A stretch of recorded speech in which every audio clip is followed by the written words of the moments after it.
என் தியாகத்தை நீ எனக்கு சுட்டி காட்டுவதன் மூலமாக நான் அந்த வினாடி நான் மகிழ வேண்டுமா, நீ மகிழ வேண்டுமா? என்னை மகிழ்ச்சி செய்வதற்காகத்தான் நீ இத்தனை வார்த்தைகளை போடுகிறாய். ஒரு நாளாவது நாம இவர்களை குறித்து இப்படி ஒரு நாளை கொண்டாடி விட மாட்டோமா? எனக்காகவே என் வாழ்க்கையை எல்லாவற்றையும் இழந்தாயே, எல்லாவற்றையும் எனக்காகவே இழந்து விட்டு வந்தாயேன்னு ஒருத்தவன் நம்ம சொல்ல முடியுமா? நம்ம வாழ்க்கை நாம் அடுத்தவர்களுக்காக பயன்பட்டு பயன்பட்டு பயன்பட்டு போகக்கூடிய சூழ்நிலையில் நான் சொல்லுகிறேன் குழந்தைகளே, பெண்களே, இந்த வருஷம் 2 தீர்மானத்தை கையில் எடு. ஒன்று, பாதுகாப்பாக இருப்போம். மற்றொன்று, ஆரோக்கியமாக இருப்போம். ஆரோக்கியத்தையும் பாதுகாப்பையும் கையில் எடுக்கக்கூடிய ஒரு ஆண்டாக இதோ இந்த 2018ஆம் ஆண்டு இருக்கட்டும். நம்மை நாமே சுயமரியாதையுடன் பார்த்துக் கொள்ளுகின்ற நாளாக இன்றைய நாள் இருக்கட்டும். பல நேரங்களில் பெண் அப்படின்னாலே பாருங்களேன், ஆண் அப்படின்னா கொம்பு இருக்கு தெரியுமா?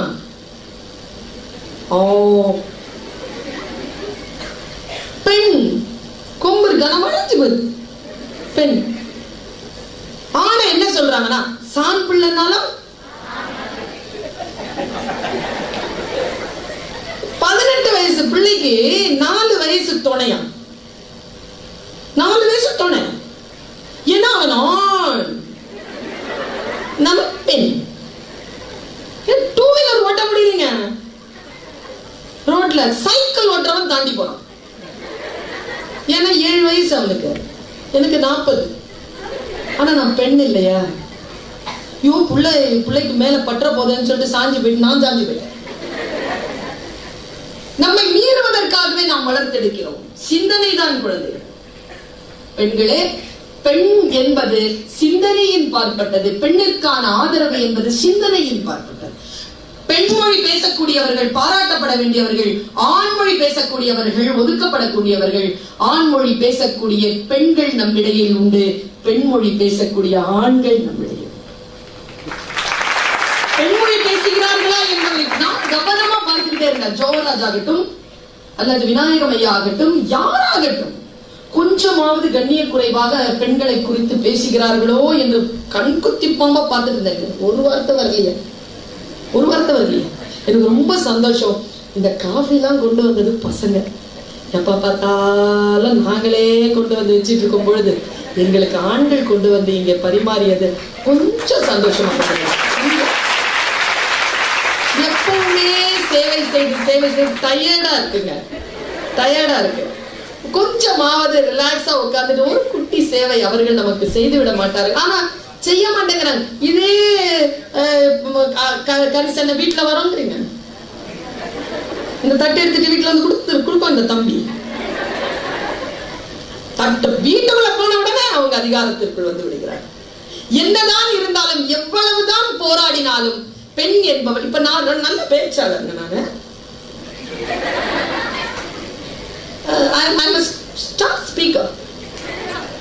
உலகமெல்லாம் வலம் வரக்கூடிய ஒரு வெற்றி பெற்ற பேச்சாளர் இருந்தாலும் பேச்சு துறையில் என்னுடைய பெயர் என்ன தெரியுமா? பெண் பேச்சாளர் தான். நான் பெண் பேச்சாளர். அதுவே ஒரு ஆண் பேசினால் அவன் ஆண் பேச்சாளர் இல்லை, அவர் பேச்சாளர். நான் வந்தா அது பெண் பேச்சாளர். எவ்வளவுதான் போராடினாலும் நான் என் உடலையும் சேர்ந்து சுமக்க வேண்டியதாக இருக்கக்கூடிய அந்த பேரியர் இருக்குல்ல, அது விலகணும். அவர்கள் தன் அம்மாவை பற்றி பேசுகின்ற அந்த வினாடியில் என்னன்னு தெரியல, எனக்கு என் அம்மா ஞாபகம் வந்துட்டா. என் அம்மா திருநெல்வேலிக்காரி, 85 வயசு இருக்கும் பிள்ளைகளா. அவர் இறக்கும் பொழுது அப்பொழுது எனக்கு 25 வயது. என்னை கேட்டா நான் அப்போதாங்க பிறந்தேன். அவளை நான் கடைசியாக சந்தித்த அந்த நாளில் நான் பிறந்தேன். அவ சருகு மாதிரி கிடங்குறாங்க. நான் போய் அவளுடைய உடலை சுத்தம் செய்ய, உணர்வோடு தான் இருக்கிறாள், சுத்தம் செய்ய. அம்மாமா என்ற என்ன மாதிரியே அவங்கள மாதிரியே இருப்பாங்க. நான் அப்படியே டிட்டோ. அவங்க இப்படி சாஞ்சிட்டு, நான் இப்படி நிக்கிறேன். அந்த ஒரு போட்டோ இருக்குது, பார்த்தா நான் வயதானால் அப்படித்தான் இருப்பேன், இவர் இளமையில் இப்படித்தான் இருப்பார். அப்படி இருப்போம் நாங்க 2 பேரும். என் பாட்டியினுடைய அடுத்த ஜென்மம் மாதிரியே நான் இருப்பேன். சருகாக கிடக்கிறாள் பாட்டி. போய் உடலை நான் சுத்தம் செய்றேன், டவல் பாத் கொடுக்குறேன். அந்த அந்த கிழவி அந்த டைம்ல சொன்ன வார்த்தை என்ன தெரியுமா? கதவுலாம் மூடி இருக்கா? பாருங்களேன், பெண்ணுக்கு உடல் உணர்வு என்கின்ற பயிர்ப்பு இருக்குல்ல, சாகும் அந்த வினாடி வரைக்கும் போறதில்லை. எல்லாம் மூடி இருக்கா? கதவுலாம் மூடி இருக்கா? மூடி இருக்காமம்மா, தொடச்சிக்கிட்டே இருக்கேன். அப்போ இந்த தோல்ல ஒரு காயத்தை பார்த்தேங்க. ஒரு காயம், ரொம்ப சருகா இருக்கிற காயம். அதை நான் தொட்டேன். அது எல்லா உடம்ப தொடர ஒன்னும் அசைவில்லை. அது தொட்ட உடனே எங்க அம்மா கண்ணை முழிச்சு இப்படி இப்படி என்ன அம்மா இவ்வளவு ஆழமான ஒரு காயம் இருக்கு? அதுவா? அது ஒண்ணும் இல்லை, அது ஒண்ணும் இல்லை. அம்மா இது எப்போ வந்துச்சுன்னு சொல்லி ரொம்ப பள்ளம் விழுந்திருக்கேன். என்னது இது? நான் பார்த்ததே இல்லையே உங்ககிட்ட. என்னது இதுன்னு கேட்டேன். அப்ப எங்க அம்மா சொல்லிச்சு, உங்க தாத்தா இருக்காருல்ல, அவரோட எனக்கு கல்யாணம் பண்ணும்போது எனக்கு 9 வயசு. எங்க அம்மாவுக்கு 9 வயசுல கல்யாணம் பண்ணிருக்கு. 13 வயசுல அவங்க பூ பெய்திய பிறகு அவங்க வீட்டுக்கு கூட்டிட்டு போயிருக்காங்க. அன்றைக்கு சாயந்தரம் அவங்களை கூட்டிட்டு போகும்பொழுது அந்த பூவெல்லாம் போடுவாங்க முஸ்லீம்கள். பூவெல்லாம் போட்டு கூட்டிட்டு போகும்பொழுது பூ நிக்கல பிள்ளைகளுடைய உடம்புல. போட்டு போட்டு பார்த்துருக்காங்க, இல்லாம இருந்தா பின்னடிச்சிருக்காங்க பாருங்க. ஒரு பொம்பளை உள்ள சேர்த்து அடிச்சிருச்சு, சதையோட சேர்த்து அடிச்சிருச்சு. அம்மா ஒண்ணுமே சொல்லலையா, அப்படியே உட்காந்துருக்காங்க. நேரா எங்களுடைய அப்பா அம்மா அங்க போறாங்க. அம்மா அப்பா அங்க அவர் அந்த ராத்திரி 7-8 மணிக்கு அந்த ரத்தத்தை பார்த்து, அந்த பூக்கு மேல ரத்தம் அப்படியே கசிஞ்சுட்டே இருந்த பார்த்துட்டு சத்தம் போட்டு வெளில ஓடி இருக்காரு. எல்லாரும் வந்திருக்காங்க. அதனால வந்த காயம் அப்படின்னு சொன்னாங்க அம்மா. நான் சொன்னேன், அப்புறமா எப்போ சந்திச்ச அம்மா அப்பாவை அப்படின்னு கேட்டேன். அதுவா, அது ஒரு 3 மாசம் ஆயிடுச்சு. இந்த காயம் ஆகிறதுக்கு 3 மாசத்துக்கு அப்புறமா போயிட்டேன். நான் அவங்க வீட்டுக்கு போயிட்டேன், மாமியார் வீட்டுக்கு போயிட்டேன். சரி, முதல்ல உங்க கணவர் உன்னிடத்தில் எதை குறித்து பேசினார்? ஏன்னா இவ்வளவு பெரிய ஆக்சிடென்ட் நடந்திருக்கு. ஞாபகம் இருக்கு பாருங்க அந்த அம்மாக்கு. 13 வயசுல நடந்தது அப்படியே வெளிச்சமா ஞாபகம் இருக்குங்க. பெண் பாருங்க, அவ சொன்னா, யாருக்கிட்டே சொல்ல மாட்டியே. நான் எங்க சொல்லிட்டு இருக்கேன்? சொல்ல மாட்டேன், சொல்லு. நான் இதை உங்களிடத்தில் சொல்வதற்கு ஒரு காரணம் உண்டு, ஒரு சுயநலம் உண்டு. பெண்ணாக ஒரு சுயநலம் உண்டு. இவர்கள் மீதுக்கான கோபத்தில் தான் சொல்கிறேன். எங்க அம்மா அம்மாவை பார்த்து ஃபர்ஸ்ட் டயலாக் ஒன்று கொடுத்துருக்கிறாருங்க. நீ ரொம்ப நல்ல பொண்ணு. நான் சொன்னேன், இது போங்கு. அவருக்கு எப்படி தெரியும் நீ நல்ல பொண்ணுன்னு? உனக்கு நீ நல்ல பொண்ணுன்னு எப்படி தெரியும்? இது அழுகுனி ஆட்டம், நான் ஒத்துக்க மாட்டேன். நீ நல்ல பொண்ணுன்னு அவங்களுக்கு எப்படி தெரியும்? அன்னைக்கு தானே பாக்குறாரு. இல்ல, எனக்கு அவ்வளோ ரத்தம் வெளியில வந்த போது கூட நான் உண்மையை வலியை சொல்லல. வலியை சொல்லாததனால் நான் நல்ல பிள்ளைன்னு சொன்னாரு. உடனே தன் கையில இருந்த மோதிரத்தை எடுத்து என் கையில போட்டாரு. நான் இன்னைக்கு வரைக்கும் அந்த மோதிரத்தை போட்டுட்டு இருக்கேன். இது வரைக்கும், இந்த வினாடி வரைக்கும் எனக்கு 5 பிள்ளைகள் பிறந்தார்கள். நான் யாரிடத்திலும் இந்த காயத்தை குறித்து பேசியது. ஏன்னா என்னுடைய கணவர் எனக்கு ஒரு சர்டிபிகேட் கொடுத்துட்டாரு. அந்த காயத்தை நீ யாருக்கிட்டையும் சொல்லல, அதனால நீ நல்ல பொண்ணுன்னு சொல்லிட்டாரு. அதனால அந்த அம்மா சொல்லவே இல்லை. அந்த மோதிரத்தை வாங்கி வச்சுக்கிட்டு இருக்கு பரிசா. அன்னைக்கு அன்னிலிருந்து 3 நாள்ல சாவுறாங்க. அன்றைக்கு அந்த மோதிரத்தை கழட்டி என்கிட்ட கொடுத்துட்டு, யாருக்கிட்டையும் சொல்ல மாட்டேன்னு சொன்ன வழிய சொல்லிட்டேன்ல, இனி எனக்கு இந்த மோதிரம் வேணாம். இந்த மோதிரம் ரொம்ப கஷ்டப்படுத்திட்டு இருந்துச்சுப்பா, ரொம்ப நாளா போட்டுட்டு இருக்கிறேன் நான்.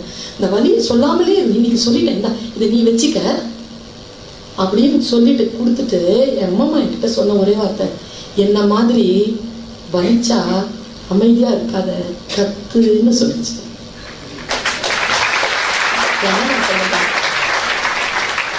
வலிச்சா அமைதியா இருக்காத, கத்து, சொல்லு, வலிக்குதுன்னு சொல்லு.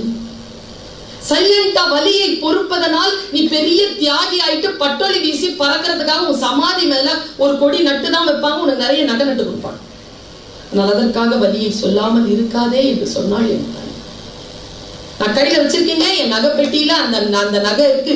இன்றும் என் அம்மம்மாவினுடைய அந்த வலியை, இந்த குழந்தை பருவத்தில் அவள் அடைந்த வலியை, அது சொல்லாததனால் கிடைத்த பரிசு பொருளாக தவித்துக் கொண்டிருக்கக்கூடிய அந்த மோதிரம் சத்தமும் கூச்சதுமாக என் நகை பெட்டிக்குள் நான் பூட்டி வைத்தேன்.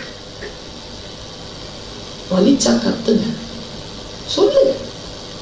உங்களுக்கான சிக்கல்களை சொல்ல தெரிந்து கொள்கின்ற பெண்கள் தான் வாழ்க்கையில் ஜெயிக்கிறார்கள். குழந்தைகள் அடுத்தவர்களுடைய பாராட்டுக்காகவே சரிந்து போகக்கூடியவர்கள் நாம இருக்கிறோம். கம்ஃபர்ட் ஜோன்ல இருக்கணும். இந்த வயசுல உங்களை இன்னொரு ஒரு விஷயத்துல விடுதலை செய்கிறேன். இந்த வயசுல யாரும் என்னிடத்தில் இப்படி பேசியது கிடையாது. உங்களுக்கு நான் ஒரு வலியில் இருந்து உங்களை விடுதலை செய்கிறேன். பெண் என்பது ஒரு அற்புதமான மகிழ்ச்சிக்குரிய ஒரு விஷயமானால் அது வலியாகவே பன்னெடும் காலமாக இருக்கிறது என்றால் அந்த வலியில் இருந்து நாங்கள் எப்படி விடுதலை பெறுவது? வலியில் இருந்து விடுதலை பெறுவது என்பது என்ன? தைரியமாக இருங்கள், ஆரோக்கியமாக இருங்கள். அழகாக இருக்க வேண்டும் என்ற அவசியம் கிடையாது, நேர்மையாக இருங்கள். யாவனாவது உங்களை பார்த்து ஏய் நீ ரொம்ப அழகா இருக்க அப்படின்னு சொன்னான்னு வச்சுக்கோங்களேன், அப்படின்னு போவாங்க. நிதானி ஏன் நம்ம கிட்ட சொல்றான், என்ன பிரச்சனை இருக்கு? உன் பாதம் பட்ட இடத்தில் நான் சாதம் போட்டு சாப்பிடுவேன் அப்படின்னு கவிதை எழுதுனான்னு வச்சுக்கோயேன், சொந்தமா அலுமினிய தட்டு கூட வாங்க துப்பு இல்ல உனக்குலாம் எதுக்குடா கவிதைன்னு மனசுல நினைச்சுக்கோ. சேர்க்காத, டோன்ட் டிசைட். இந்த வயசு இருக்குல்ல, இந்த பெரிய வயசை விட்டுடுங்க. சின்ன குழந்தைகள் இருக்கிறீங்கல்ல, இது இல்ல வாழ்க்கை. நீங்கள் துணையை முடிவு செய்யும் வயது. முனியனோ சனியனோ எவனோ இன்னும் வந்து சேர போகுது. அது நம்மளை விட்டு எங்கேயோ போவார், கண்டிப்பா நம்ம தலையில வந்து விழும்.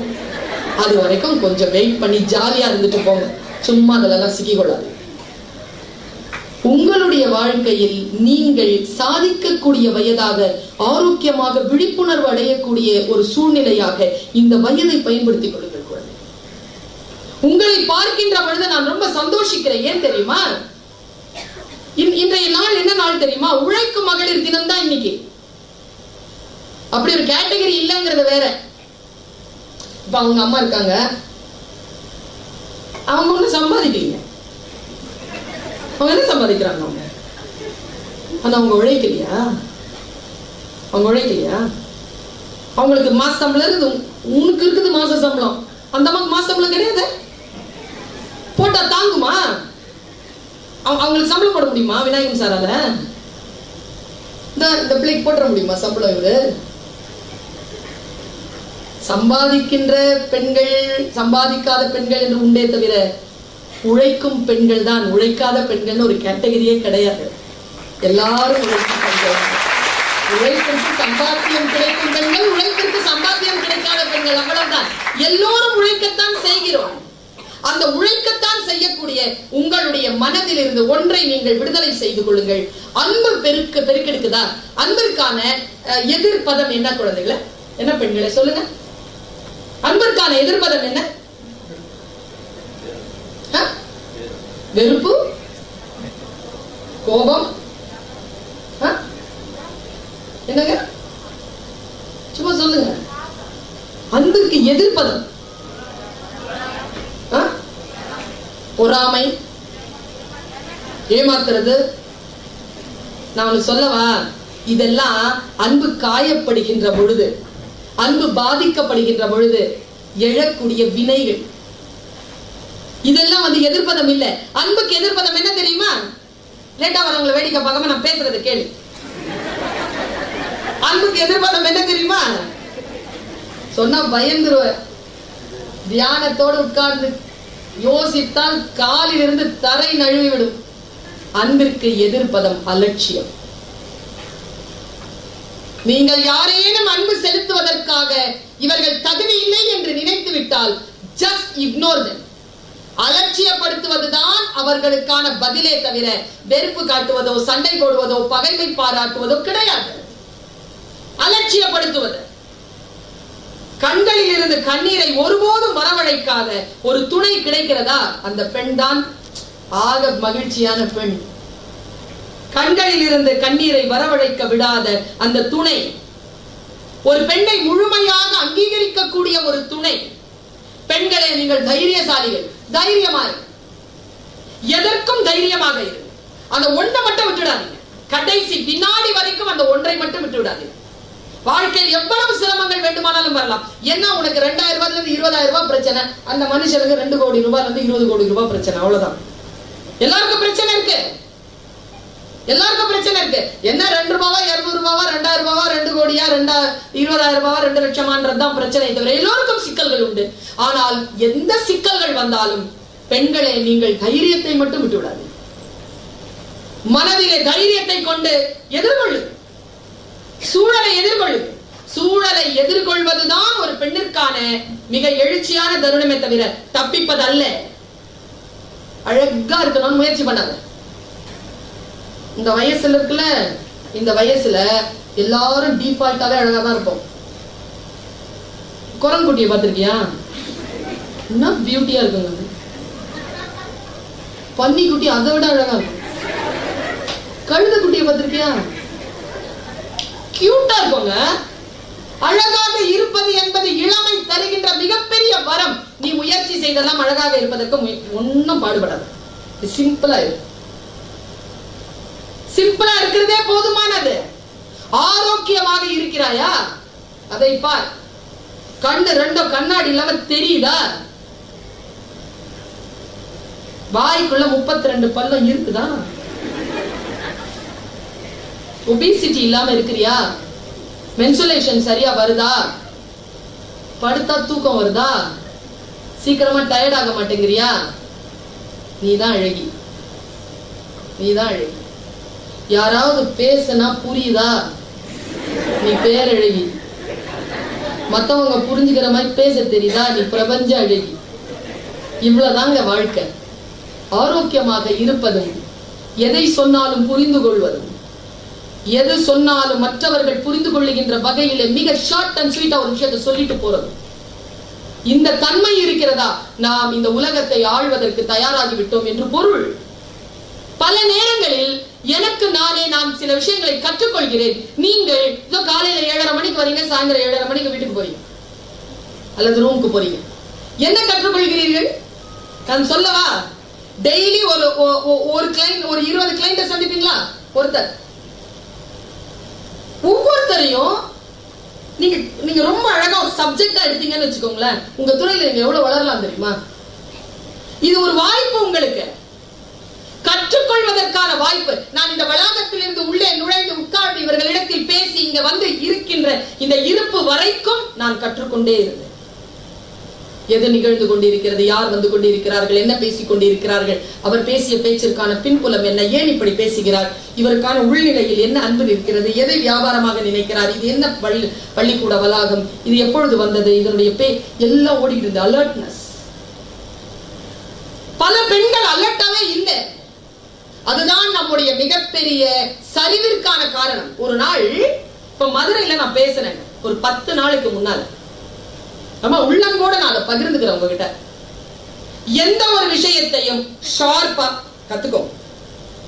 ஒரு கிளைண்ட் வராங்களா, அதை எடு இதை எடுன்னு சொல்றான். இப்போ அதெல்லாம் இல்லைல்ல, எல்லாமே டிஸ்பிளேல வச்சுட்டீங்க. Self service. ஆனாலும் சில பேர் நிப்பீங்க, சில பேர் அங்க நிப்பீங்க. அது விற்பனையில இவங்க எல்லாம் டிஸ்பிளேல வச்சது காரணம் என்ன தெரியுமா? அதெல்லாம் நமக்கு ஒரு விதத்துல டிஃபீட் தான். நமக்கு ஒரு விதத்துல அது பின்னடைவு தான். இந்த மாதிரி எல்ஐசியை விற்க சொல்லுங்களேன் பாப்போம். பாலிசிய ஏஜென்சி இல்லாம முடியாது. என்ன தெரியுமா உருவாக்குங்க. உங்களுடைய இந்த வளாகம் இருக்குல்ல, அந்த நிறுவனம் இருக்குல்ல, அதுக்குள்ள நீங்க போனீங்கன்னா, நான் இல்லைன்னா சேல்ஸ் டவுனா இருக்கும். நான் உள்ள வந்தேன்னா நிர்வாகத்துக்கு சொல்ற மாதிரி உங்களுடைய என்ட்ரி இருக்கணும் உள்ள. அந்த என்ட்ரியை நீங்க கொண்டு வரீங்களா? பெண்களால் நிச்சயமாக இதை செய்துவிட முடியும். ஏனென்றால் கான்சென்ட்ரேஷன் அவ்வளவு அதிகம். நமக்கு அதிகம் கான்சென்ட்ரேஷன். நான் ஒரு நாள் படிக்கிறேங்க, படிச்சுட்டு இருக்கிறேன், மீட்டிங்க்கு போறதுக்கு லேட் ஆச்சு. லேட் ஆகிக்கிட்டே இருக்கு. 7 மணிக்கு போகணும், 7:30 ஆகுது, 7:45 ஆகுது, வரல. டென்ஷனா இருக்கேன். நான் டென்ஷனா இருந்தேன்னா எனக்கு படிப்பு போடாது. டிவி போட்டு டென்ஷனா இருக்கும்போது டிவி போட்டேன். டிவில ஏதோ ஒண்ணு வந்தது காட்சி, ஏதோ பெரிய விஷயத்தை கத்துக்கிட்டேன். இதோ உன்னிடத்தில் நான் இதை சொல்றேன். இந்த கான்சென்ட்ரேஷன் தான் இந்த வயதில் நான் இவ்வளவு வளர்வதற்கு காரணம். எதுவுமே கிடையாது. உங்ககிட்ட அந்த கான்சன்ட்ரேஷன் இருக்கா? என்கிட்ட இருக்கு. முன்னேறியவர்களிடத்தில் இருக்கிறது.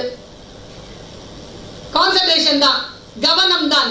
பெண்களே, கவனமாக இருங்கள். கவனத்தை சிதறடிப்பதற்கான சூழலை அனுமதிக்காதீர்கள்.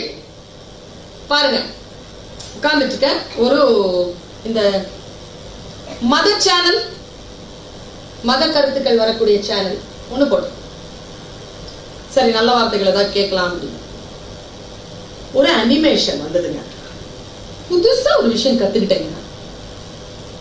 முடிஞ்சா உனக்கு நான் சொல்றேன், முடிஞ்சா கத்துக்கோ. நீ கத்துக்கிட்டேன்னு வச்சுக்கேன், இன்னிலிருந்து ஒரு 3 வருஷத்துல நான் வந்து பார்த்தேன்னா ஒருவேளை நீ வந்து இந்த முன்னணியில் உட்கார்ந்து இருக்கலாம், இல்லைன்னா இதே மாதிரி ஒரு கம்பெனியை இங்க தொடங்கி இருக்கலாம். அடுத்த கட்டத்திற்கு உன்னை நீ வளர்த்துக் கொள்ள முடியும். விஷயங்கள் புரிந்து கொள்வதுதான். வாழ்க்கை உயரத்திற்கு போவதற்கான எல்லைகளை தொடுவது, எது அவமானம் எது மானம் என்பதை புரிந்து கொள்வது, எது தைரியம் எது மன தைரியத்தை குறைக்கக்கூடிய விஷயங்கள் என்பதனை தியானித்துக் கொள்வது. பாரு, நான் அந்த டிவியை பாக்குறேன், இது இவ்வளவுதாங்க கதை. ஒரு சின்ன பையன், ஒரு 8 வயசு பையன் விளையாடிட்டே இருக்கான். அவங்க அப்பா சொல்றாரு, போய் ஆடு மேய்ச்சிட்டு வா அப்படின்னு. ஆடு மேய்க்கிறதுக்கு அவன் உள்ள ஓடும் பொழுது கையில இருந்து ஒரு மியூசிக் இன்ஸ்ட்ருமெண்ட்டை எடுத்துட்டு ஓடுறான். அவன் பேர் தாவீது. அவன் போய் வியாழ் மீட்டிக்கிட்டே உட்கார்ந்து இருக்கிறான். ஆடுகள் எல்லாம் வந்து மேய்து, சாயந்தரம் ஆடுகளை ஓட்டிட்டு வரான். இவன் யாழ் வாசிப்பதை அந்த மன்னன் கேட்டானான். மன்னன் கேட்ட உடனே ஒரு நாள் மன்னனுக்கு ரொம்ப அப்செட்டா இருந்த உடனே ஒரு ஆளை அனுப்பி அந்த பையனை கூட்டம், அவன் நல்ல யாழ் வாசிக்கிறானேன்னு சொல்லி இருக்கிறார். இதெல்லாம் கதைங்க, இது வரைக்கும் கதை. பாடம் எங்க ஆரம்பிக்குது பாருங்க. அவன் வரான், வந்து யாழ் வாசிக்கிறான். ராஜா அப்படியே உட்கார்ந்து இருக்காரு. அந்த ராஜா பேர் சவுல். அப்படியே உட்கார்ந்து இருக்காரு. திடீர்னு ஒரு அனௌன்ஸ்மெண்ட் வருதான், பாலஸ்தீனத்திலிருந்து பெரிய படை வந்திருக்கு, நம்ம இஸ்ரவேலர்களை தாக்குகிறார்கள், நீங்க போய் ஆட்கள் எல்லாம் தயார் பண்ணுங்க அப்படின்ட்டு மெசேஜ் வந்த உடனே நேரா அரசர் வந்து ஆணையிடுறாரு, நீங்க எல்லாம் போய் அந்த ஆட்களை எதிர்த்து வாங்க, வீட்டுல இருந்து எல்லாரையும் கூப்பிடுங்க, போர் வீரர்கள் பத்தாது, எல்லாரையும் கூப்பிடுங்க. இந்த பையன் இருக்கான்ல, இந்த பையனுக்கு 7 அண்ணனுங்க, இவன் 8வது. இவன் என்ன செய்யறான், யாழ் வாசிச்சு முடிச்சுட்டு, ஐயோ அண்ணன்மார்கள் எல்லாம் போர்க்களத்துக்கு போயிருப்பாங்களேன்னு சொல்லிட்டு போர்க்களத்துக்கு வேடிக்கை பார்க்க போனான். அடிக்கோடு வேடிக்கை பார்க்க போறான். வேடிக்கை பார்க்க போகும்பொழுது ஒரு பெரிய சம்பவம் அங்கே நடக்கிறது. நல்லா ஞாபகம் வச்சுக்கோங்க, வாழ்க்கையில் நமக்கான திருப்பங்கள் ஏதாவது ஒரு சூழ்நிலையில் நடக்கும். நாம் விழிப்புணர்வோடு இருந்தால் வேடிக்கை பார்க்க போனாலும் அது நம் கைக்கு வந்து. அவன் போறான். அப்படி போய் பார்த்தானா ஒரு 25 அடி ஒரு அரக்கன் அப்படி வந்து நிக்கிறான். என்னை கொன்றால் இவர்களை எல்லாம் நீங்கள் ஜெயித்ததாக அர்த்தம், வாருங்கள் என்னோடு போர் புரிய வாருங்கள் கத்துறான். எல்லா இஸ்ரவேலர்களும் பயந்து அப்படியே ஓடிடுறாங்க. இந்த சின்ன பையன் இருக்கான்ல, நாம நினைச்சுப்போம்னே, நீங்களும் நானும் நினைச்சுக்கோங்களேன். அந்த பையன் என்ன சொல்றான், தளபதி கிட்ட வந்து, நான் போட்டுமா அவன் அடிக்கிறதுக்குன்னு கேக்குறாங்க. 8 வயசு பையன், நான் அடிக்கட்டுமான்னு கேக்குறான். நான் பயந்து போய் உட்கார்ந்து இருந்தேன். நானு சேர்ல எழுந்து நின்னுட்டேங்க. நான் அந்த டிவியை பார்த்துக்கிட்டேன். நான் போட்டுமான்னு கேக்குறான். அவன் சூப்பர்ல. அவன் தளபதி சிரிச்சுட்டே போறான். சொல்றான், ஏய் நீ சின்ன பிள்ளை, சிறுவன், நீ இப்ப எப்படி அடிப்ப, உங்ககிட்ட என்ன ஆயுதம் இருக்குன்னு விளையாட்டா கேக்குறான். டபுக்குன்னு இடுப்புல இருந்து எடுத்து காட்டினான் பாருங்க உண்டிகோல. நானும் சிரிச்சேங்க. உண்டிகோல எடுத்துட்டு இது இருக்குதே அப்படின்னா. பெண்களே, பாடம் என்ன தெரியுமா, உண்டிகோலை வச்சுக்கிட்டு அரக்கனை வீழ்த்த முடியுமா, இது காக்காவை விரட்டுற உண்டிகோல் இல்லையான்னு சொன்ன உடனே தளபதிக்கிடம் அந்த தாவீது சொன்ன பதில் என்ன தெரியுமா,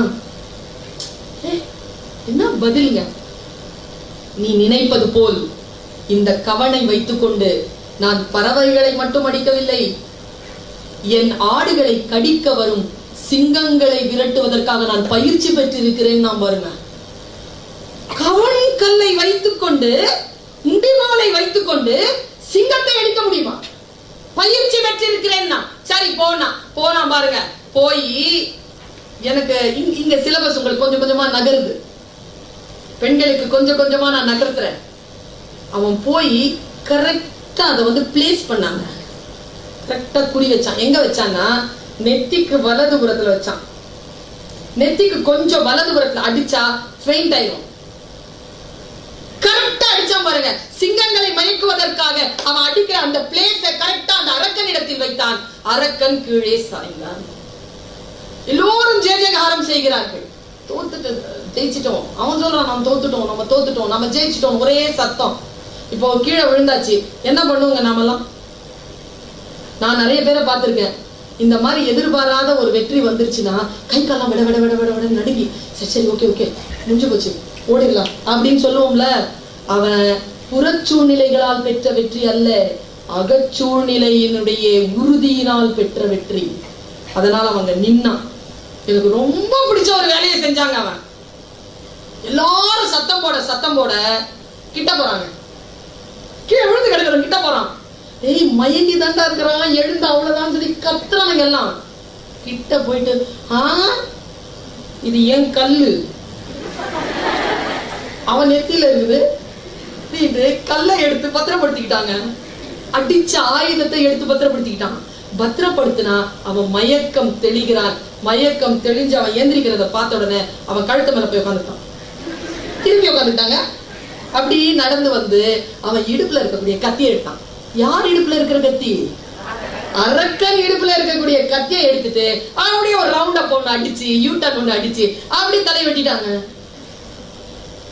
அவன்தான் இந்த உலகத்தில் மிகப்பெரிய மன்னனான தாவீது மன்னன் என்கின்ற பெயரை பெற்றான். அவன்தான் இந்த உலகத்தில் மிகப்பெரிய மன்னனான தாவீது மன்னன் என்கின்ற பெயரை பெற்றான் என்று வரலாறு சொல்லுகிறது. ஒரு ஆடு வைக்கக்கூடிய சிறுவனால் உலகை ஆளக்கூடிய மன்னனாக வருவதற்கான மன பயிற்சி என்பது தைரியம் மட்டும்தான். நாம் அந்த தைரியத்துடன் இருக்கிறோமா? எவ்வளவு நடுங்குகிறோம், எவ்வளவு நடுங்குகிறோம். ஒரு நாள் என்னுடைய பெற்றோர்களும் என் கூட பிறந்த சகோதரர்களும் இருப்பது போல் ஒரு நுட்பமான விஷயத்தை உங்களுக்கு நான் சொல்லுகிறேன். என் கடமை என்று நினைக்கக்கூடிய காரணத்தினால் ஒரு தாயாக நினைத்து நான் சொல்லுகிறேன்.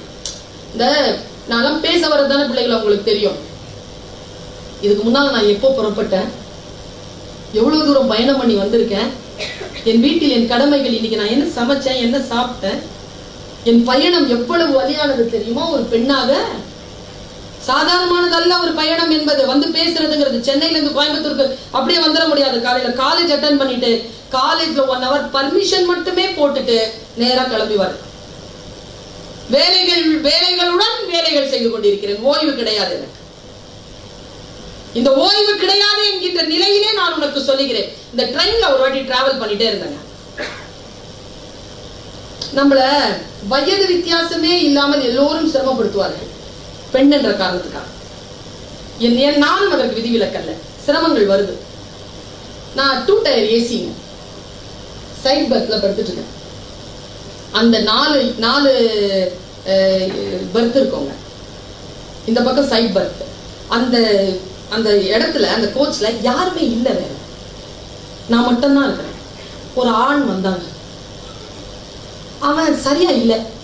அவன் நட உட பாவனை எல்லாம் எதுவும் சரியா இல்லை. ஒரு மாதிரி பிஹேவ் பண்றான். ஆனா கிட்ட வரல. பக்கத்துல ஆட்கள் இருக்காங்க, இந்த பக்கத்துக்கு அந்த பக்கத்துல ஆட்கள் இருக்காங்க. 3 பெட்டிக்கு ஆள் இல்ல. நான் மட்டும் இருக்கிறேன், அவன் மட்டும் இருக்கிறான்.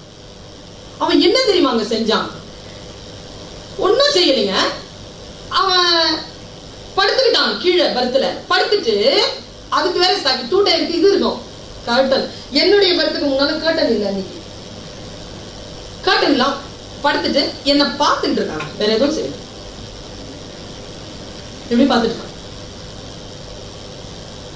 நான் டைம் ஆயிடுச்சுங்க. அசையல. பார்த்துக்கிட்டே இருக்கான். எனக்கு பயங்கரமா டிஸ்டர்ப் ஆகுது. நான் என்ன பண்ண, உடனே படுக்கை இழுக்க போட்டுட்டு படுத்துட்டேன். திருப்பி படுத்துட்டேன். ஆனா உணர்வு அப்படி இருக்கு. எவ்வளவு நேரம் அப்படியே படுத்திருக்கிறது? 3 மணி நேரம். இந்த பக்கம் திரும்பி படுத்தா அப்படியே பார்த்துட்டு இருக்கான். மறுபடியும் டிஸ்டர்ப். தூக்கமே இல்லைங்க. அப்புறமா எழுந்தான், அப்படியே நடந்தான், போனா பாத்ரூமுக்கு, மறுபடியும் வந்தான், மறுபடியும் உட்கார்ந்தான், பொசிஷன் மட்டும் உட்காந்து மறுபடியும் பாக்குறான். எனக்கு தூக்கமே இல்லைங்க அன்னைக்கு நைட் எல்லாம். ஆனா அவன் கிட்ட வரல. கிட்ட வந்தான் அவன் செத்தான். அவன் கிட்ட வரல. ஆனா நான் ரொம்ப அலர்ட்டாதான் படுத்திருக்கிறேன். கிட்ட வரல. இதுல காலையில் ஆச்சுங்க. என் வீட்டுக்கு போயிட்டு நீ தூங்கி எழுந்திட்டு போறேன். எங்க வீட்டுல சொன்னாரு, என்ன தூங்கலையா ராத்திரிலாம் அப்படின்னு.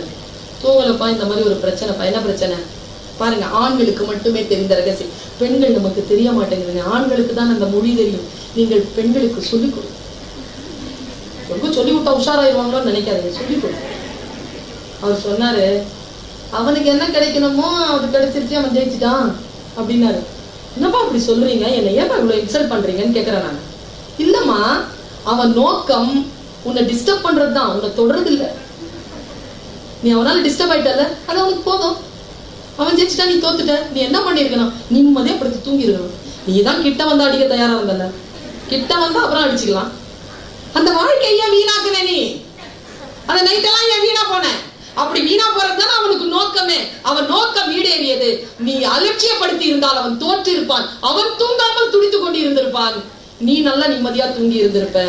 வாழ்க்கையில் மற்றவர்கள் எதிர்க்கின்ற பொழுது அல்லது நமக்கு துன்பம் தருகின்ற பொழுது அதற்கான ஆயுதங்கள் எது என்று நமக்கு தெரியவில்லை. குழந்தை, பெண்களுக்கான ஆயுதங்கள் எது என்று சகோதரர்களை சொல்லிக் கொடுங்கள்.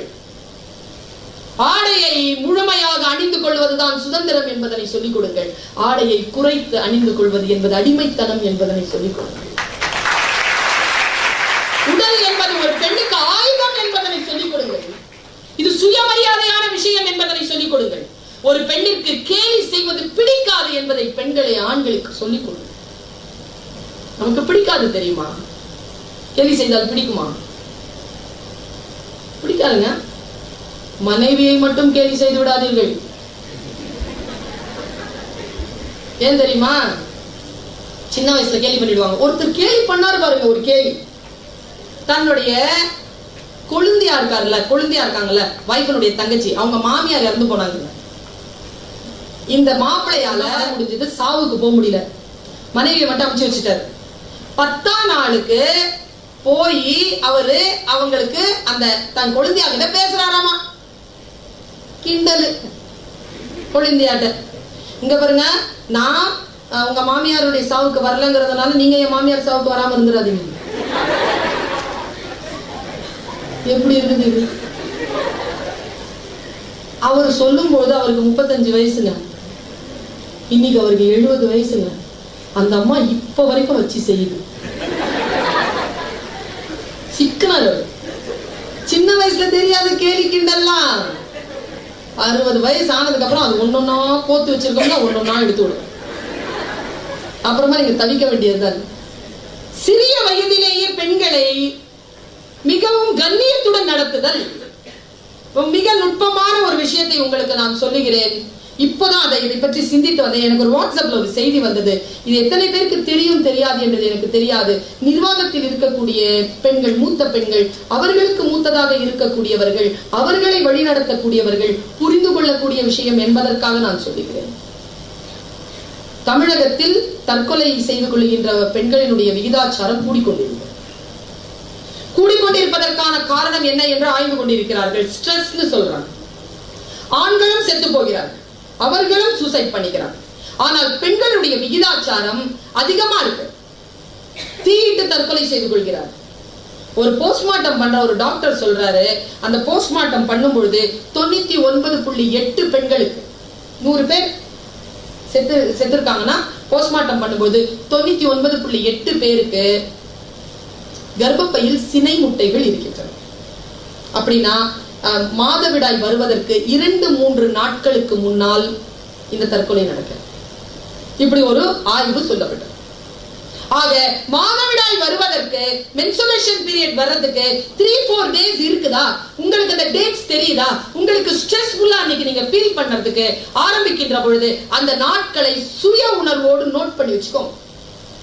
தியானத்தில் இருங்கள், நல்ல மியூசிக் கேளுங்க, அன்றைக்கு 2-3 வேளை குளியுங்கள், உடற்பயிற்சி செய்யுங்கள், நல்ல இசையை கேளுங்கள், நல்ல தியானத்தையும் வழிபாட்டையும் முன்னெடுங்கள். இந்த கெக்க வெக்கன்னு சிரிக்கிற சேனல் இருக்குல்ல, அது ஒட்டு மொத்தமா உட்கார்ந்து பாருங்க.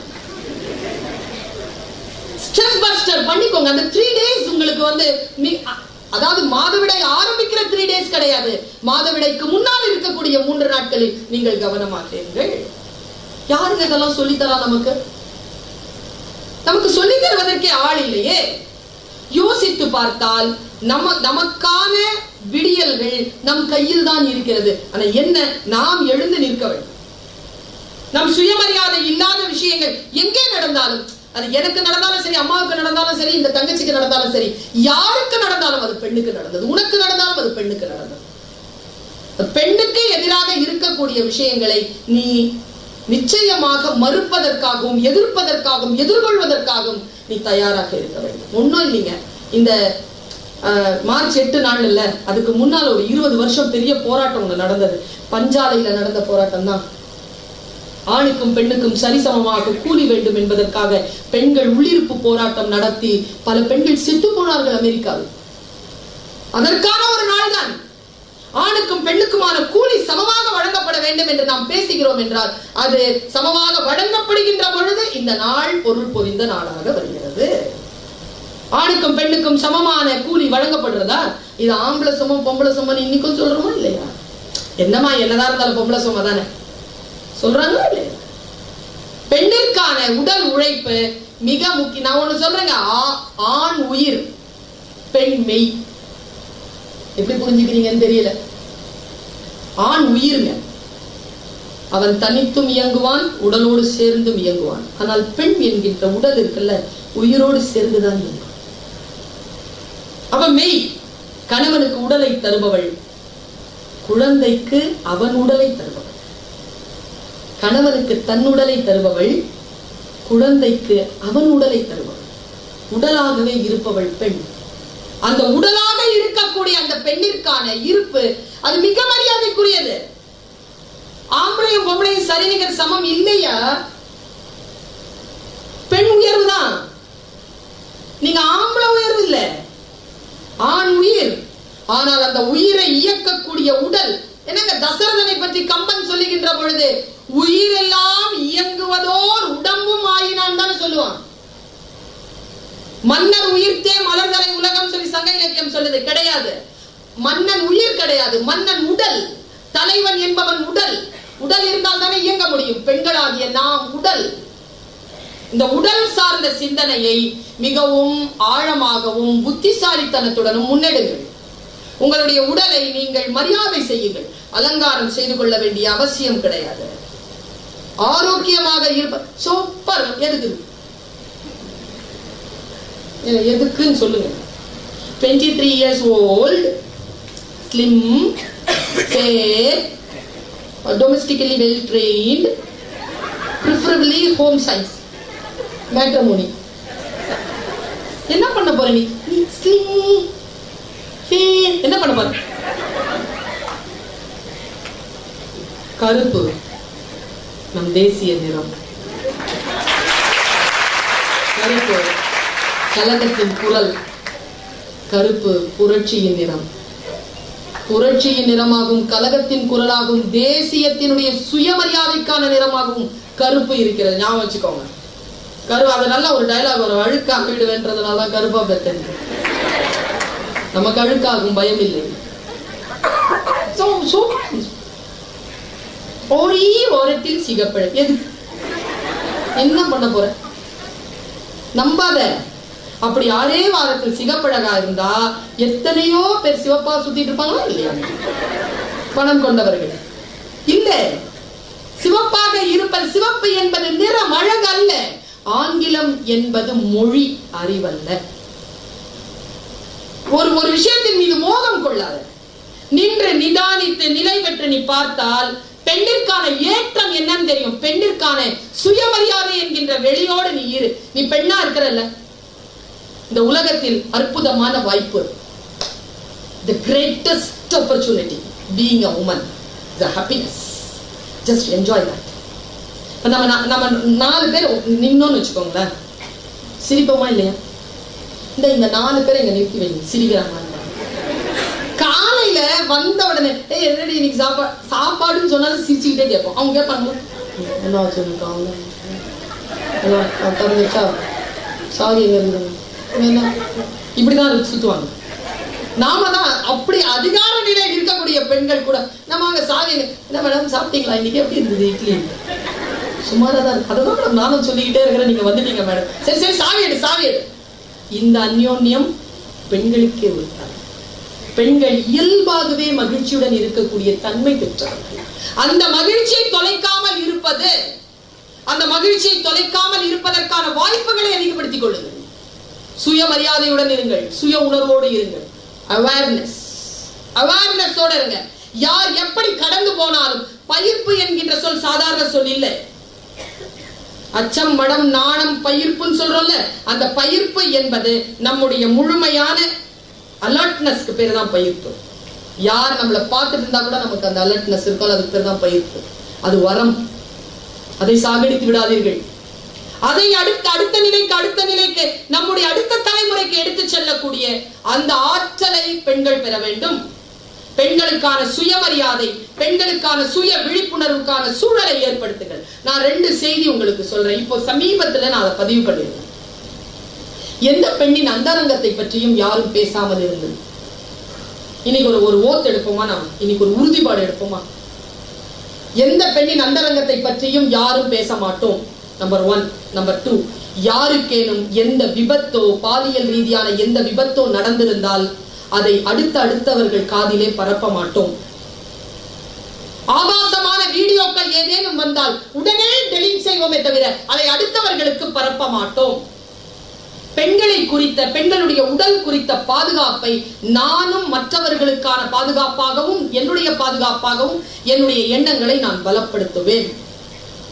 பாதுகாப்பாக இருத்தல், நம்முடைய உடலை பாதுகாப்பாக வைத்திருத்தல், நம்முடைய உடலை ஒரு ஆயுதமாக பயன்படுத்துதல், நெளிந்து குனிந்து உறுப்புகளை சுமந்து கொண்டு நடக்காமல் கம்பீரத்துடன் நடத்தல். கம்பீரமா நடக்கணும். அப்படி வந்து நின்னீங்கன்னா அப்படி நிக்கணும். குழஞ்சிக்கிட்டு ஆசைக்கு வாசமலர் சூடுவதும், ஆடவரை சேவித்து இருப்பதும், அஞ்சுவதும் கெஞ்சுவதும் ஆக இருக்கும் மகளிர் குலம் மானுட வகுப்பிலேயே வலுவற்ற ஒரு பகுதி என்று பேசுகிறார் பாவேந்தர் பாரதிதாசன். ஒரு மீட்டிங்கு போயிருந்தேங்க. உங்களுக்கெல்லாம் வந்து தகப்பனார் போல் கிடைத்திருக்கிறார் விநாயகம் அவர்கள். ரொம்ப சந்தோஷமா இருக்கு, பாதுகாப்பாக இருக்கு. அது கிடைக்கணுமே. நான் ஒரு மீட்டிங்கு போறேன். அவங்க ஒரு ஆள் சொல்றாங்க, ஒரு அம்மா சொல்றாங்க, நம்ம எல்லாரும் அழகா உட்கார்ந்து இருக்கிறோம், வெரி குட். இன்னைக்கு விமென்ஸ் டே செலிப்ரேஷன். பர்வீன் வந்திருக்காங்க, உமா மேடம் வந்திருக்காங்க, நம்முடைய முதல்வர் அவர்கள் வந்திருக்கிறார், அவங்க ஸ்கூல் காலேஜ் ப்ரொஃபசர் பிரின்சிபல் வந்திருக்கிறார். ஓகே, ப்ரோக்ராம் ஸ்டார்ட் பண்றோம் அப்படின்னு போய் உட்கார்ந்த உடனே அவர் வர்றார். யாரு? முதல்வர். மேடம், நீங்க என்ன சொன்னீங்க? எப்படி ஆரம்பிச்சீங்க ப்ரோக்ராம்? நாம எல்லாம் அழகா இருக்கிறோம். நோ மேடம், அதெல்லாம் நீங்க சொல்லக்கூடாது மேடம். அப்ப யார் சொல்லுவீங்க? நீங்க எல்லாம் அழகா இருக்கிறீங்கன்னு நாங்க தான் சொல்லுவோம் மேடம். யார்? ஒரு பிரின்சிபல் சொல்றாருங்க. சொல்லலாமா? பெண்ணே, நீ அழகா இருக்கிறாய் என்று சொல்லக்கூடிய தகுதியை வேறு எந்த ஆண்மகனுக்கும் தராதே. அது உன் சுயமரியாதைக்கான விஷயம் என்கிறார் சுவாமி விவேகானந்தர். சுயமரியாதை யாருமே நம்மளை பார்த்து அழகா இருக்கிறாங்க சொல்லிட முடியாது. சொன்னா நம்மளை மானபங்கப்படுத்துகிறார்கள் என்ற அர்த்தம். என் அழகை பற்றி பேசுவதற்கு நீ யார்? உனக்கு என்ன நோக்கம் இருக்கிறது? என்னை பற்றி ஏன் பேசுகிறாய்? என் உடலை பற்றி ஏன் பேசுகிறாய்? இப்படி சொல்லக்கூடிய 16-17 வயது பிள்ளைகளுக்கு இந்த புத்தி வந்துருச்சுன்னா போதுமே. யாரும் நம்ம எதுவும் செய்ய மாட்டார்களே. நாம் யாருக்கும் எப்படியும் அடிபணிய மாட்டோமே. நான் ஒரு 2 செய்தியை சொல்லிட்டு நான் விடைபெறுகிறேன். 2 மிக முக்கியமான செய்திகள். பாருங்க, கல்கத்தா காளி பத்தி கேள்விப்பட்டிருக்கீங்களா? ஐயா பிள்ளைகளை தெரியுமா உங்களுக்கு? கல்கத்தா காளி பத்தி தெரியாதா? நான் போயிருந்தேன் ஒரு நாள் கல்கத்தாவுக்கு. போனா வெள்ளிக்கிழமை அன்னைக்கு ப்ரோக்ராம் முடிச்சுட்டு நான் சொன்னேன், நான் தக்ஷிணேஸ்வரம் போனோங்க, நான் வந்து ராமகிருஷ்ண பரமஹம்சருடைய காளிகாட் போனோன்னு. என்னத்துக்கு இருந்தாங்க? இல்ல, எனக்கு விவேகானந்தரை பிடிக்கும், எனக்கு ராமகிருஷ்ணர் அதனால பிடிக்கும். ராமகிருஷ்ணர் ஏதோ அந்த கோயில் எல்லாம் உட்காந்துட்டு பூஜை எல்லாம் பண்ணுவாரு, அதை நான் பார்க்கணும் அப்படின்னு. சரின்னு போனாரு. அது வேறு, தக்ஷிணேஸ்வரம் வேறு, காளிகாட் வேறுன்னு சொன்னாங்க. சரி, தக்ஷிணேஸ்வரம் போயிட்டு காளிகாட் போயிட்டு பார்த்துட்டு வேடிக்கை பார்க்கலாம். ஆனா படிக்கிறோம்ல, படிக்கிறத வேடிக்கை பார்க்கறது அவ்வளவு ஆசை. நீங்க நீங்க பார்க்க முடியாதுங்க இந்த காட்சியை. அப்படி உட்கார்ந்துட்டு இருக்கிறாங்க, நின்றுட்டு இருக்காங்க, சுத்தி சுத்தி சுத்தி புடவை இவ்வளவு பெருசுங்க. மூக்கெல்லாம் அந்த பெரிய நத்துன்னு சொல்லுவாங்கல்ல, அதை போட்டுருக்காமா, நாக்கு வயிற்றுல தொங்கு, நல்ல மாலை எல்லாம் போட்டு இந்த கையை அப்படி வச்சிருக்கிறாங்க. இந்த கையில நிறைய வளையல்கள் சமர்ப்பணம் பண்ணியிருக்காங்க. கொஞ்ச நேரம் பார்த்துட்டே இருக்கு. திக்குல மனசுல ஒரு கேள்விங்க, இந்த கோபமா இருக்கிற இந்த லேடி கிட்ட எதை கேட்கறாங்க இவங்கெல்லாம்? கோபமா இருக்கிற அம்மாட்ட கேட்க முடியுமா? முடியாது இல்லையா? நம்ம கோபமா இருக்கிறோம், என்ன சமையல் அப்படின்னு கேட்டா என்ன ஆகும்? கோபமா இருக்க கிட்ட போக மாட்டோம் நாம. அவரு சொன்னாரு, நான் சொன்னேன் இவ்வளவு கோபமா இருக்கிற தாய் கிட்ட எப்படிங்க கேக்குறது அப்படின்னா, அந்த ஐயா சொன்னாரு, இது கோபமா இருக்கிற இடம் இல்லைங்க, கோபம் தனிஞ்ச இடம். நல்லா கிட்ட காளிய பாத்தீங்கன்னா ஒரு சின்ன ஸ்லைட்டா சிரிப்பு இருக்கும். எப்படி இந்த சிரிப்பு வந்துச்சுன்னா, கோபம் அடங்கின இடமா அது. கோபம் அடங்கினா நாக்கு வெள்ள தள்ளிடுமா? யோகால நாக்கு வெள்ள தள்ளின இடமா அது. என்னத்துக்குங்கன்னு சொன்னா, கீழே பாருங்க அந்த அம்மா யாரையோ மிதிச்சிட்டு இருக்கு, அது கோபம் போயிருச்சுங்க. அது மிதிச்ச உடனே கோபம் போயிருச்சுங்க. நான் எட்டி பார்த்தேங்க, எப்பா அப்படியே நைட் மேர் ஆயிடுச்சு எனக்கு. இதுவா உண்மை? இதுவா உண்மை? ஆமா அதான் உண்மை, நான் பார்த்துட்டு வந்தேன், அதான் உண்மை. என்னன்னா, சிவபெருமானும் பார்வதியும் காளியும் உட்கார்ந்துருக்காங்க. பார்வதியும் உட்கார்ந்துருக்காங்க. எல்லாரும் சிவன் கிட்டயே வந்து பேசிட்டே இருக்காங்களா. பார்வதிக்கு கொஞ்சம் அதுல மன பிரச்சனை. எல்லாரும் சிவபெருமான் கிட்ட போறாங்க, நம்ம கிட்ட யாருமே எதுவும் பேச மாட்டேங்கிறாங்க. நம்ம வீட்டுல கூட பத்திரிக்கை யார் பேர்ல வைப்பாங்க? மிஸ்டர் சிவபெருமான் பேர்ல தான் வருமே தவிர, மிஸ்டர் சிவபெருமான் எல்லாம் வந்து நம்மளே கூட்டிட்டு வந்துடும். அண்ட் ஃபேமிலி தான். அவங்க பேரே வர மாட்டேங்குது. அந்த அம்மா வந்து சுயமா ரெகக்னிஷன் வேணும்னு எழுந்து ஆடுதுங்க. எழுந்து போயிடுச்சு. எழுந்து போன உடனே இப்ப பெண் கோவப்பட்டா ஆண் என்ன பண்ணுவான்? நம்ம வீட்டுல நம்ம அப்பா என்ன பண்ணுவாரு? அம்மா கோவப்பட்டா சைலண்ட்ல போயிட மாட்டாரு. அவர் சைலண்ட்ல போயிட்டாரு. யார்? நம்ம சிவபெருமான். அந்த அம்மா கிடந்து ஆடிக்கிட்டே இருந்துச்சான். ஆடி ஆடி ஆடி உடம்பெல்லாம் அருந்து விழற மாதிரி ஆடி ஆடி ஆடி ஆடி பிரபஞ்சமே அழிகிற அளவுக்கு வந்தா. விஷ்ணு கிட்ட போய் கேக்குறாங்க, பிரம்மாட்ட போய் கேக்குறாங்க, யாருமே அந்த அம்மா கோவத்தை அடக்க முடியாத. சிவபெருமான் வந்து கூப்பிட்டாங்க, உங்க மிஸ்ஸஸ் தானே ஆடிட்டு இருக்க, வந்து கொஞ்சம் சமாதானப்படுத்துங்க, உலகமே அழிஞ்சிரும். புது மாப்பிள்ள அதை கேட்டு வச்சுக்கணும். போயிட்டு அவர் என்ன பண்ணாரு, நேரா போய் சக்தி அப்படின்னாராம். அந்த அம்மா ஆடிக்கிட்டே இருக்குது. இங்க பாரு, உனக்கு ரெகக்னிஷன் வேணும், அவ்வளவுதானே. யாருக்கிட்ட உனக்கு ரெகக்னிஷன் வேணும்? யாருக்கிட்ட உனக்கு அங்கீகாரம் வேணும்? இங்க பாரு அப்படின்னா ஆடிக்கிட்டே இருக்கு. இந்த பாரு, ஏன் என்னதானே எல்லா உலகமும் நம்புது. இந்தா நானே உனக்கு தான், இந்தா எடுத்துக்கோ அப்படின்னு கிட்ட போறான். அது பாட்டுக்கு ஆடிக்கிட்டே இருக்கு. அடங்க மாட்டேங்குது. அது கோபத்துல ஆடினா அடங்காதுல்ல அவ்வளவு சீக்கிரம். ஆடிக்கிட்டே இருக்கும் பொழுது என்னடா இது கேட்கவே மாட்டேங்குது. அம்மா மன்னிச்சிருமா தாயே அப்படின்னு காலில் விழுந்துட்டாருங்க. அவரு காலில் விழுந்தா அந்த அம்மா ஓங்கி ஒரு மிதி மிதிச்சுட்டு பாருங்க காலில். சிவபெருமான் அப்படி பல்லாக கிடக்கிறாரு. அப்படி சக்தி காலை எடுத்து வச்சிட்டு இருக்கு. அதான் காளி காட்டுல நான் பார்த்த காட்சி. கீழே சிவபெருமான் கிடக்கிறாரு, மிதிச்சுட்டு இருக்குது காளி. காளிக்கு கோபம் வந்தால் அவள் காலடியில் தன்னை கொடுத்து குடும்பத்தை காப்பாற்ற வேண்டும் என்று அந்த சிவபெருமானுக்கு தெரிவது போல் நம் வீடுகளில் அவர்களை அடக்க வேண்டும் என்று நினைக்காமல் அவர்களுக்கு ஆட்படுவார்கள். நுட்பமான ஒரு செய்தி குழந்தைகளே. 1209ஆம் ஆண்டு துருக்கியில் பிறந்த ஒரு மிகப்பெரிய ஞானி, சூஃபி ஞானி. அவர் சொன்னார், ரூமி என்பது அவர் பெயர், ஜலாலுத்தீன் ரூமி. அவர் எழுதுகிறார், ஞானம் பெற்றவர்கள் பெண்ணுக்கு அடங்கி போகிறார்கள், காட்டு மிராண்டிகள் தான் அவர்கள் மீது ஆட்சி செலுத்துகிறார்கள். நான் இதை எடுத்துக்கிட்டு நேரா இவர்கிட்ட போனேன், கவி அப்துல் ரஹ்மான் கிட்ட. ஐயா என்னையா பெண்ணுக்கு அடங்கி போறது ஞானம்ங்கிறாரு, பெண்ணை ஆக்கிரமிப்பு செய்வது காட்டு மிராண்டித்தனம் என்கிறாரு. ரூமி எனக்கு விளங்கலையா, எனக்கு சொல்லுங்க. உடனே அவர் சொன்னார், அடி பெண்ணே உனக்கு தெரியாதா, பெண்ணுக்கு அடங்கி போனால்தானே அவள் மீது ஆட்சி செலுத்த முடியும். பெண்ணுக்கு அடங்கி போவதுதான் அவள் மீது ஆட்சி செய்வதற்கான ஒரே வழி. அந்த பெண்ணை முழுமையாக ஏற்றுக்கொள்ளுதல், முழுமையாக பக்குவப்படுதல், அவரை முழுமையான சுயமரியாதையுடன் நடத்தல்.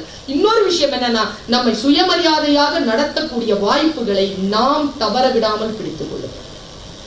பல நேரங்களில் நாம் என்ன செய்கிறோம், நமக்கான ஆசீர்வாதங்களை நாம் தள்ளி வைத்து விடுகிறோம்.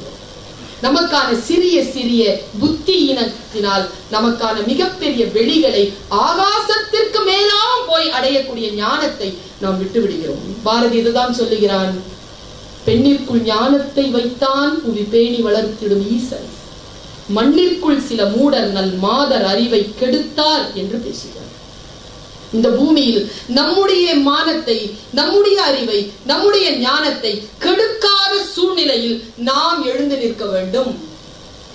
உங்களுக்கு நான் எனக்கு சில விஷயங்களால் சில பாத்திரங்கள் பிடிக்கும். நீங்க எந்த ஒரு பாத்திரத்தையும் சொல்லுங்க. இன்னைக்கு ஏதாவது இலக்கிய பெண் பாத்திரம் சொல்லுங்க. நீங்க ஏதாவது புராண இலக்கியங்களில் வருகின்ற பெண்கள். கண்ணகி,